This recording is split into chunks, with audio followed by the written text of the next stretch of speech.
ከዚህ በላይ መናቅ ከዚህ በላይ መደፈር ያለ አይመስልም። እኔ እንደ ትውልድ ኖ ይሄን ልታደርግ አትችልም። ታፍነኛለህ፣ ታስረኛለህ፣ ትገለኛለህ እንጂ የምትፈልገውን በዚህ አይነት ትምክህት በዚህ አይነት ጭካኔ እያደረክ እንድትቀጥል አልፈቅድልህም የሚል ኃይል ያስፈልጋል። ኢትዮጵያ ህዝብ በዚህ ደረጃ ከዚህ ውርደት ለመውጣት ካልታገለ ካልቆረጠ የትም መድረስ የምንችል አይመስልም። በእያንዳንዱ ቀን የሚሰሩትን ስራዎች እያዩ ህዝብ እንዴት እንደተናቀ እዚህ ግባ የሚባል የፖለቲካ ልምድ የሌላቸው እዚህ ግባ የሚባል የፖለቲካ ብስለት የሌላቸው ትናንት ምንም አይነት የትግል ታሪክ የሌላቸው ሰዎች ዛሬ ወንበር ላይ ተቀምጠው ህዝብን በፈለግነው መንገድ መግዛት እንችላለን የሚል ትዕቢት ትምክህት ውስጥ ነው የገቡት። ይህን ውርደት መቀበል የለብን። ለዚህ ውርደት ኤኒ ዋጋ መክፈል አለብን። በእኔ እምነት የኢትዮጵያን ህዝብ በዚህ ደረጃ የናቀ በዚህ ደረጃ የተጠየፈ የፖለቲካ ኃይል ስልጣን ላይ ወጥቶ አያውቅም። ምን አባታችሁ ታመጣላችሁ? የምንፈልገውን ነገር ስንችል በማሳመን ስንችል በማጭበርበር እናስፈጽማለን። የምንፈልገውን ነገር ሁሉ በጉልበት በኃይል ከማስፈጸም የሚያስቀረን ኃይል የለም። ወደዳችሁም ጠላችሁ አሻግራችኋለሁ ብሎ ነው ገደል ከቶን እየተቸገርን ያለ ነው። ከዚህ ችግር ውስጥ አንድ ሰው ሊያወጣችሁ አይችልም። ከዚህ ችግር ውስጥ ልንወጣ የምንችለው አክሮስ ዘ ቦርድ ዜጎች ችግር አለብኝ፣ የሀገር ችግር እኔንም እየነካኝ ነው፣ የራሴንም ችግር የሀገሬንም ችግር ከሀገሬ ልጆች ጋር ነው መፍታት የምችለው የሚለው ደረጃ ላይ ሲደርሱ ነውና የሆነ ሰው ቅሞ ጽፎታል። እናንተም ከፌስቡክ ሰምታችኋል። እሱን በጣም ዱዌል የሚያደርግ ኃይል ብዙ ነው። ሮድማፕ የለም፣ እንሄድበት አይታወቅም፣ መድረሻችን አይታወቅም። መድረሻችንማ ያው ሰማይ ቤት ነው። ግን ፖለቲካል ስብራቶቻችን ምንድናቸው የሚለውን ማየት ጥሩ ነው። ኢትዮጵያ ውስጥ ከፍተኛ የፖለቲካ ስብራቶች አሉ፣ በብዙ የሚገለጹ ሜጀር ተብለው ቢነሱ ጥሩ የሚሆኑ አንደኛው ህሊና ቢስ መሆን። ጌታቸው ረዳ አብይን በጣም ከተረዱት ሰዎች አንዱ ነው። በሚገባው ቋንቋ ከገለጹ ሰዎች አንዱ ነው ብዬ አስባለሁ።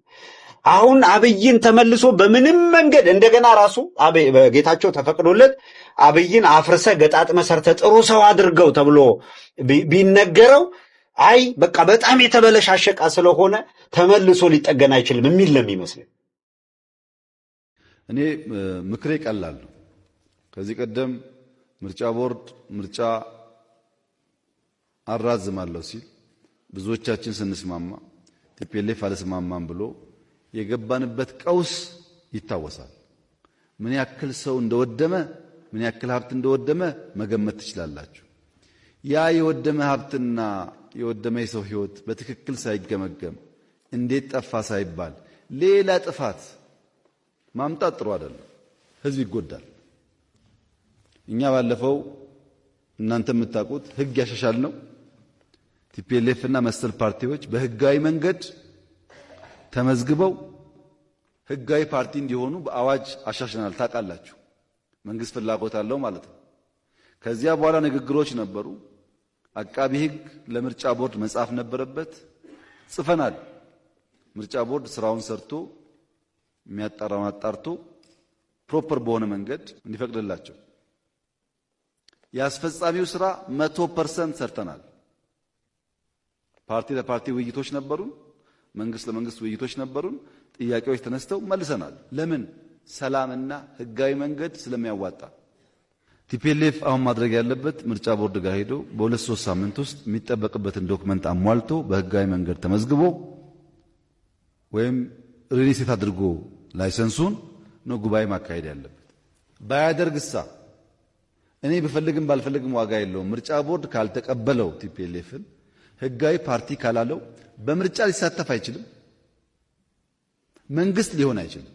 ምን ማለት ነው? ተመልሰን ደግሞ ጦርነት እንገባለን ማለት ነው። ተመልሰን ጦርነት ከምንገባ ተመልሰን ጭቅጭቅ ውስጥ ከምንገባ ቀላል ነው። ዋናው አልቋል። ህግ ተበጅቷል። ተስማምተናል። የቀረች ጉዳይ አሟልቶ በህጋዊ መንገድ ጉባኤ አካሂዶ ፓርቲው መልሶ ወደ ፖለቲካ ስርዓት መመለስ ከሁሉ በላይ ቲፒኤልኤፍን ከቲፒኤልኤፍ ቀጥሎ የትግራይ ህዝብን ከዚያ ቀጥሎ ሁላችን ይጠቅመናል። አዳነች እንዴት አዲስ አበባ ላይ ሰው ይለምናል ስትል እሱ አካባቢ ያለው ሰርክል እየለመነ አይደለም እያስለመነ እንጂ ተርፎት እየመገበ ነው።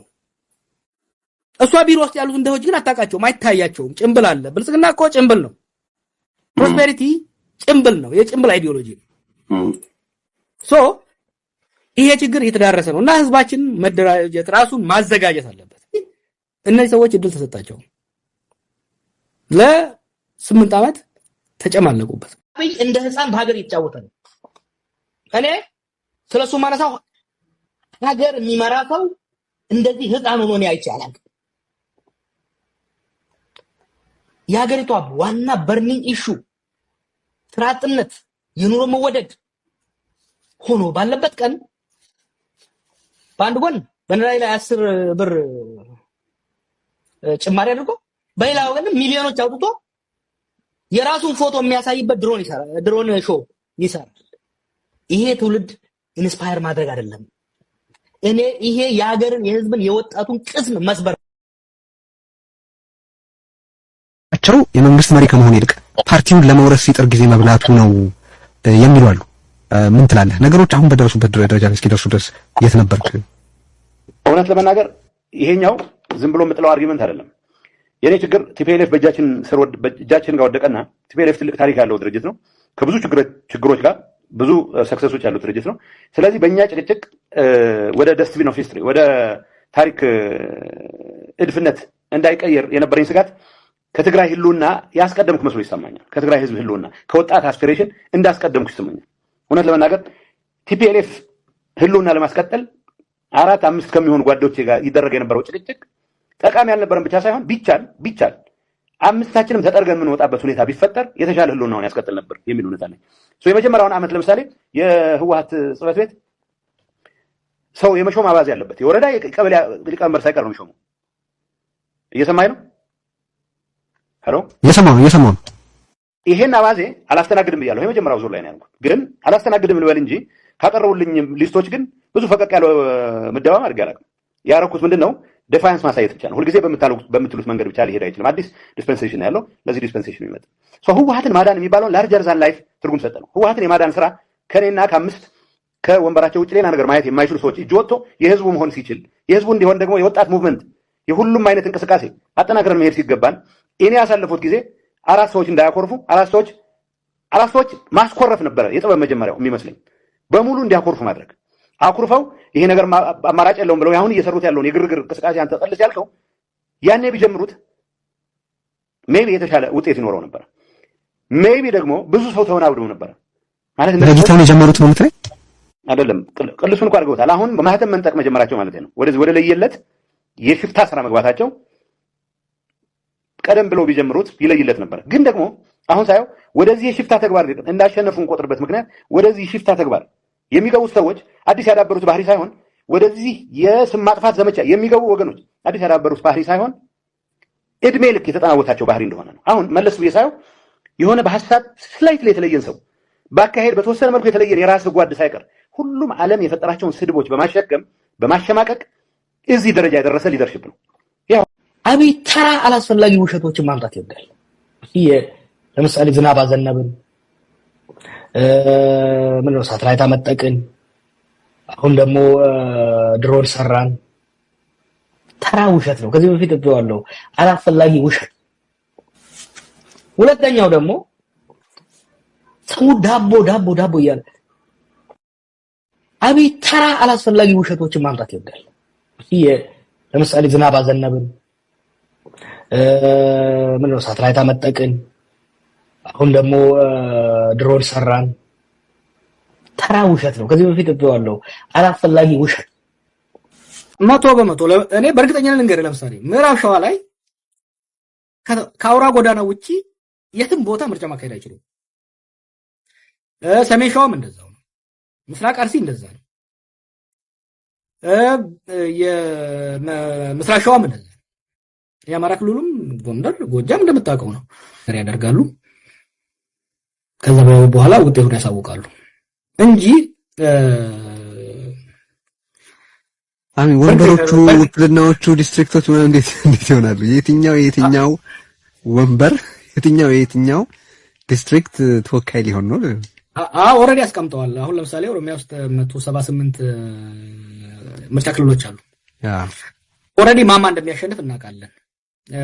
በነገራችን ላይ ከተቃዋሚም ጋር ተደራድረዋል እኮ። ለምሳሌ ለኦፌኮ አቅርበው ነበር። ከ30 እስከ 50 ወንበር እንሰጣቸዋለን በገንዘብ ድጋፍ እናደርጋለን ሲባል ወንበር እኮ ህዝብ እንጂ እናንተ አይደለም ተብለው ነው የተመለሱት። ከሌሎች ተቃዋሚዎችም ጋር ኦልሬዲ ከተቃዋሚ ማን እንደሚገባ ይታወቃል። አማራ ክልልም ኦሮሚያም ላይ ያለቀ ምርጫ ሳይካሄድ ምርጫውን ያሸንፋል ነው እንትን ሊስት ላደርግልህ እችላለሁ እነማ ፓርላማው ስለሚገቡ ኦልሬዲ ሊስቱ አለ አልቋል። ተሰርቶ በብልጽግና ቢሮ በጠቅላይ ሚኒስትሩ ቢሮ ተሰርቶ ቢሮ ደርሶ ሰዎች የማይወዳደሩበት ሰሞኑን ኢትዮጵያን ሳይደር መሰለኝ ገዢው ፓርቲ የማይወዳደርባቸው ቦታዎች አሉ የተሰጡ። አሁን እነሱ የአማራ ክልልና የአዲስ አበባ ብቻ ነው ያስቀመጡት። ኦሮሚያም ላይ ደቡብም ላይ ምን ያህል ተቃዋሚ እንደሚገባ ምን ያህል የግል እንደሚገባ ተወስኗል። አሁን ኢንተርኔት ላይ አንዳንዴ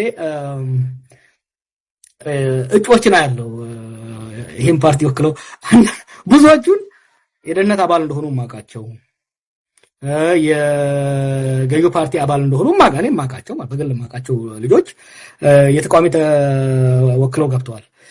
ስለዚህ ከተቃዋሚም ማን እንደሚገባ ኦልሬዲ ድርድር ተደርጎ ነው።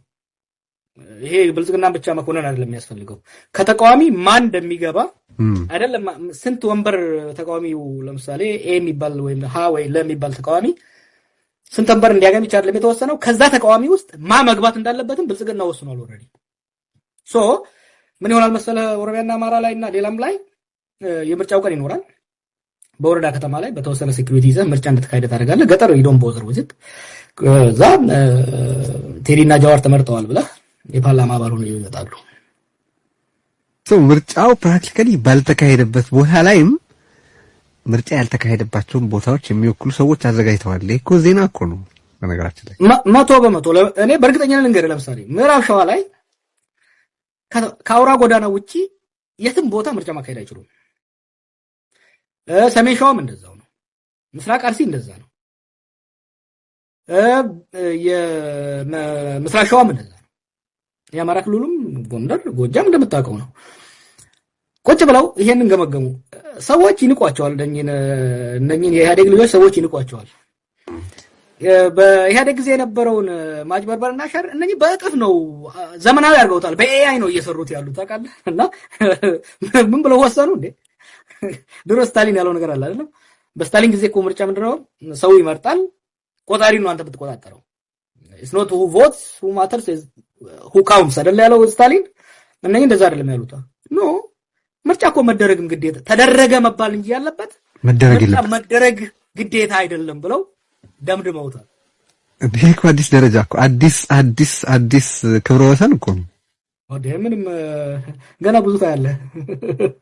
አንድ ካቢኔ ምን ላይ ታውቃለህ? አምቦ ላይ ስብሰባ ላይ ከንቲባ ያለውን ነገር ጥያቄ መጠየቅ አትችልም። ጥያቄ ጠየቅ ማታ ካሳ ይመጣልሃል ቤት እና ልክ አንተ ይሄ ነገር እንዴት ነው አንተ ስትል ካሳ እንዳይመጣብህ ነው የሚባለው። ሁሉም ሰው ያውቃል። ኢማጂን በከተማ ደረጃ ቁጭ ብሎ በምዕራብ ሸዋ ዞን ደረጃ ምክር ቤት ቁጭ ብሎ ካቢኔው ባለስልጣናቶች ቁጭ ብሎ ሲወያዩ የሆነ ጥያቄ ካነሳህ ወይም ደግሞ የሆነ ሽኩቻ ከነዚህ ሰዎች ጋር ካነሳህ ከስልጣን አባረራለሁ አይደለም የምትባለው፣ ገመግመሃለሁ አይደለም የምትባለው፣ ካሳዬን ልክልሃለሁ 120 ልክልሃለሁ ነው የሚባለው። ካን ዩ ኢማጂን? ምክንያቱም ከንቲባ እኮ ነው ከስልጣን ሊያባረረው ይችላል አይደል? ሌላ ህጋዊ እርምጃ ሊወስድበት ይችላል፣ ወይም መንግስታዊ እርምጃ ሊወስድበት ይችላል። መንግስታዊ እርምጃ ከዛ ይልቅ ይህ መንግስታዊ እርምጃ ምክንያቱም ሌላ ብራንች አለው በመንግስት ውስጥ መንግስት እና በነገራችን ሲጀምሩ ምንድነው ግንኙነቱ እንዳልከው አሁን በዚህ መሃል ግልጽ እንዲሆንላቸው በአንድ በኩል መንግስትም ናቸው፣ በሌላ መልኩ እንደገና መርሲነሪም ናቸው። ቀን ላይ የመንግስታዊ ስራም ይሰራሉ እንዳልከው ኦፊሻሊ ቢሮ ይገኛሉ፣ በሌላ መልኩ ደግሞ ማታ ሰውን ያስደበድባሉ፣ ያስገድላሉ፣ ያስወግዳሉ። እኔ አሁን ይሄን ፊልም ላይ ኮሎምቢያ ምናምን ነበር ስናይ የነበረው። የዛ ጋንግስተር ስታይል ሄዶ ጠበቃን ያስገድላል ማታ። እንደምታውቀው የመንግስት እነሱ እንደውም አትሊስት የኮሎምቢያው ይሄ መርሰነሪው የመንግስትን ነው የሚገለው። አሁን እኮ ራሱ መንግስት ሆነ መንግስት ውስጥ የሆነው ነው እንደገና መልሶ ሌላውን የሚያሳድደውና በሁለቱ መካከል ያለው ግንኙነት ምንድነው? በጣም እንዲጠራ ስለፈለኩ በመንግስትና በዚህ መካከል። አሁን ብዙ ኮሜንት አይተህ እንደሆነ የኔ ፖስት የምታየው አብይ አምቦን ኒውዮርክ አደርጋለሁ ብሎ ኮሎምቢያን አደረገልን፣ ሜክሲኮን አደረገልን ነው የሚሉት። ሊትራሊ ዛስ ዋት ሃፕን። አፍሪካ ቀንድ ሀገራት በተለይ ኢትዮጵያ ሉዓላዊነቷን አሳልፋ ሸጣለች ለኤምሬትስ። አብይ በአሁን ባለው አቅምና ባለው ቁመና ከትግራይ ኃይሎችም ከኤርትራ ጋር የመዋጋት ቁመና የለውም፣ ፍላጎቱም የለውም። ነገር ግን ኤምሬት ጦርነቱን ትፈልገዋለች። ለምን በለኝ፣ በሳውዲ ድጋፍና በሌሎች በቱርኮች ድጋፍ፣ በግብጾች ድጋፍ የሱዳን ጦር ኃይል በሳውዝ ኮርዶፋን ላይ እየገፋ እየመጣ ነው። ያንን ዲፍሌክት ለማድረግ ያንን ለማስቀየስ የሸማቂ ኃይሉ ወይ ደግሞ የአማጺ ኃይሉ የአርኤስኤፍ የሐመቲ ጦር ደግሞ ጫና መፍጠር መቻል አለበት በኢትዮጵያ ድንበር በብሉ ናይል አካባቢ በኢትዮጵያ ውስጥ የሰጠው ወታደሮች ጥቃት ከፍተዋል። ያ ብቻ በቂ አይደለም። የአርኤስኤፍን ጦር ለማትረፍ ወይም ደግሞ የበላይነት እንዲይዝ ለማስቻል ሱዳን ውስጥ እየተንቀሳቀሱ ያሉ ከዚህ በፊት አይ ቲንክ አርሚ 70 ነው የሚባሉ መሰለኝ የህወሓት ተዋጊዎች አሉ። ኢትዮጵያ ውስጥ ጦርነት በማስከፈት አንድ የህወሓት ጦር ወደ ኢትዮጵያ ፎከስ እንዲያደርግ እንዲሁም ደግሞ የኤርትራ ኃይልም የሱዳን ኃይል እየደገፈ ነው ብሎ ስለሚጠረጥሩ የኤርትራም ኃይል በራሱ ጦርነት ተጠምዶ ከሱዳን እጁን እንዲያወጣ ይፈልጋል ኤምሬት። ኤምሬት አብይ እንደምንም አድርጎ ሰሜን ኢትዮጵያ ላይ ጦርነት እንዲጀምር እየገፋቸው ነው። ይሄ ባለፉት ወራት እየገፉ ነበር፣ ሪዚስት እያደረገ ኳሷን እያንደባለ ነበር። አሁን ግን አርኤስኤፍ ከፍተኛ ጫና ውስጥ እየገባ ስለሆነ በተለይ ደግሞ ሳውዲ ኃይሏን ጨምራ ከመጣች ወዲህ የሱዳን አማጺ ከፍተኛ ጫና ስር ስለገባ ያንን ጫና ለማቃለል የግድ ኢትዮጵያ ውስጥ ጦርነት መጀመር አለባቸው። ምን አሁን ቅድም መጨረሻ ላይ ስላነሳው ልምጣለን። ለምንድን ነው ሰሜን ሸዋ፣ የአማራ ክልል ሰሜን ሸዋ፣ ኦሮሚያ ሰሜን ሸዋ፣ ወሎ ላይ ሰሞኑን ኢንተርኔት አጥቶ ከፍተኛ የአየር ድብደባ እየተካሄደ ያለው? ሰላሌ ላይ፣ ምዕራብ ሸዋ ላይ፣ ደቡብ ምዕራብ ሸዋ ላይ በኦሮሚያ ውስጥ ይሄ እየተደረገ ያለው ማለት ነው።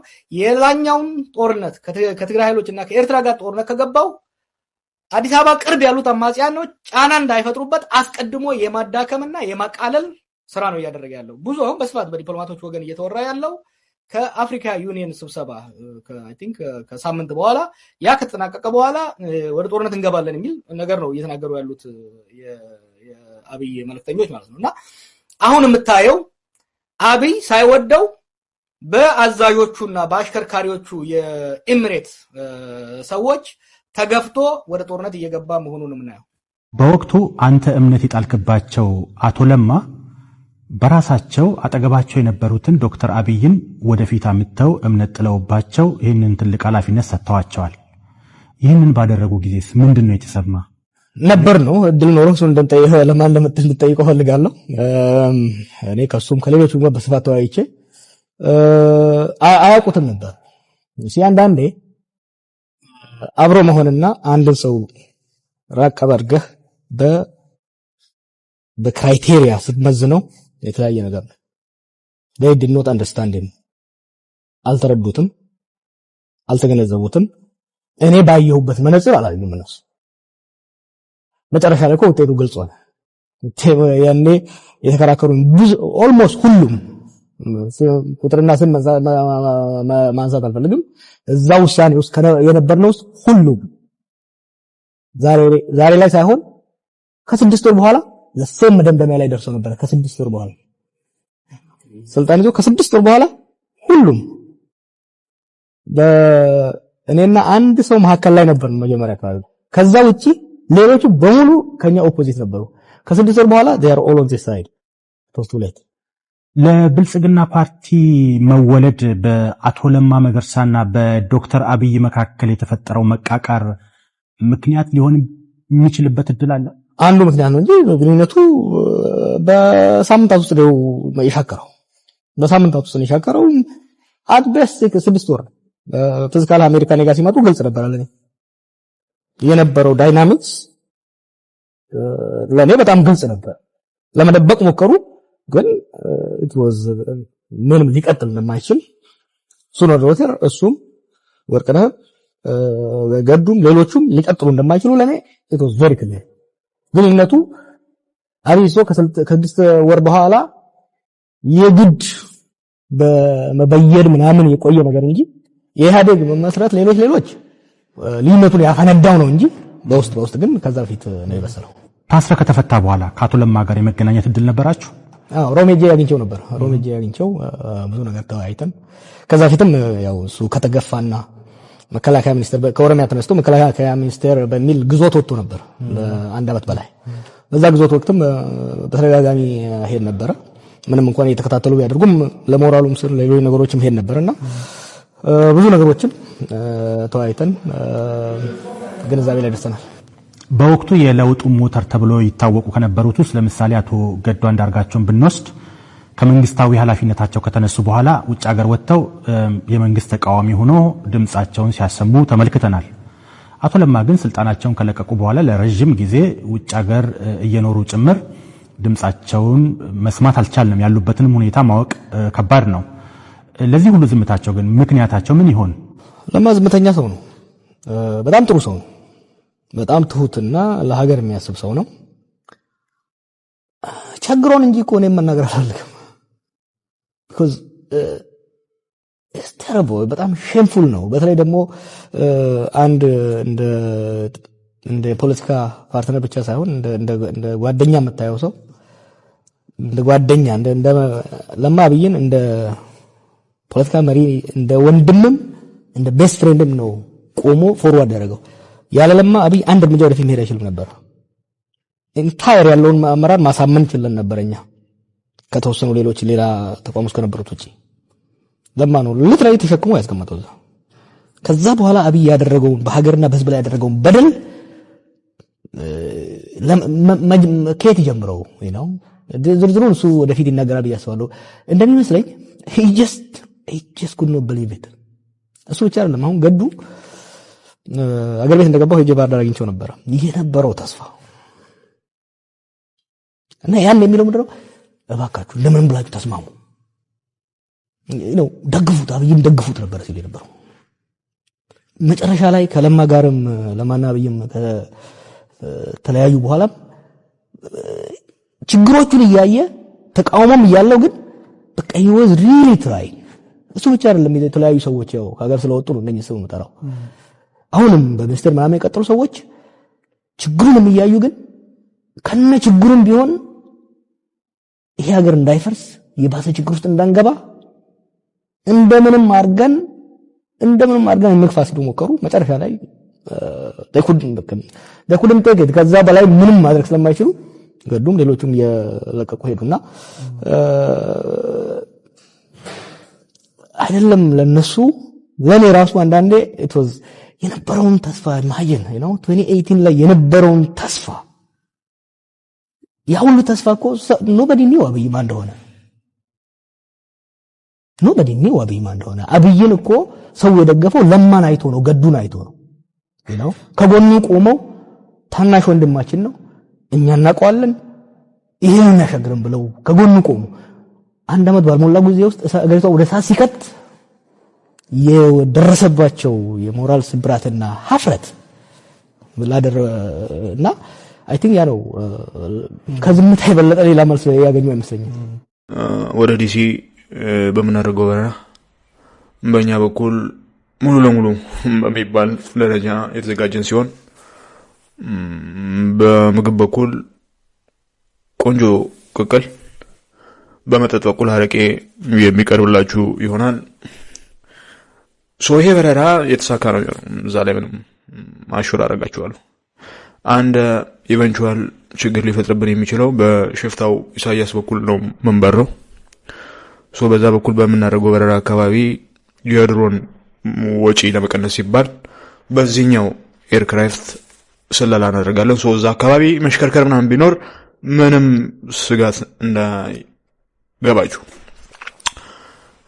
ይሄ ጥፋት ቡድን ድንገት ኤርክራፍታችንን ለመንካት ቢሞክር የተከበራችሁ ሻንጣችሁን ወደታች እንድትወረውሩበት እያሳሰበን የዚህን ሽፍታ ካለፍን በኋላ የሰመረ የሚባል ጉዞ እንደሚኖረን አዝማች ያዘከናሾሪው አመሰግናለሁ።